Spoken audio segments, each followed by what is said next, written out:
కనిపెడుతూనే ఉండాలి. దేవుని మాట కొరకు కనిపెడుతూ ఉండాలి. దేవుని స్వరం కొరకు కనిపెడుతూ ఉండాలి. దేవుడు ఏం మాట్లాడతాడో నేను కనిపెడుతూ ఉండాలి.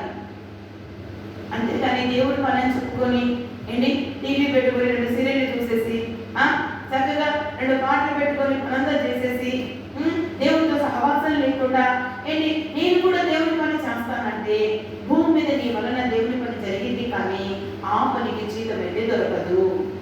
ఆ పనికి జీతం అయితే దొరకదు. ఎందుకు అనంటే మనం చేస్తున్న పరిచర్య ఎవరి దృష్టికి అంగీకారయోగ్యంగా అవ్వాలి? దేవుని దృష్టికి అంగీకారయోగ్యంగా ఉండాలి. హల్లెలూయా. 12 మంది శిష్యులు ఉన్నారు పరిశుద్ధ గ్రంథమైన బైబిల్లో. ఒక శిష్యుడు తప్పిపోయాడు. ఆ తప్పిపోయినప్పుడు మిగతా శిష్యులందరూ ఏం చేశారంటే ఆ 12 సంఖ్యని పూర్తి చేయడం కోసము చీట్లు వేశారు. చేసినప్పుడు ఒక మత్తయి అనేటువంటి ఒక ఆయన పేర ఆ చీటి రాగానే అతన్ని 12వ అపోస్తలుడుగా చేర్చుకున్నారు అండి. అక్కడ ఆ పేజీలో అక్కడ తప్పితే మరలా ఆయన పరిచర్య గురించి, ఆయన సంఘాలు కట్టాడని, ఆయన ఏదో చేశాడని ఎక్కడ ఉందా? ఈ 11 మందినేమో దేవుడు ఏర్పాటు చేసుకుంటే ఈ 12వ వాడినేమో మనుషులు ఏర్పాటు చేసుకున్నారు. హల్లెలూయా.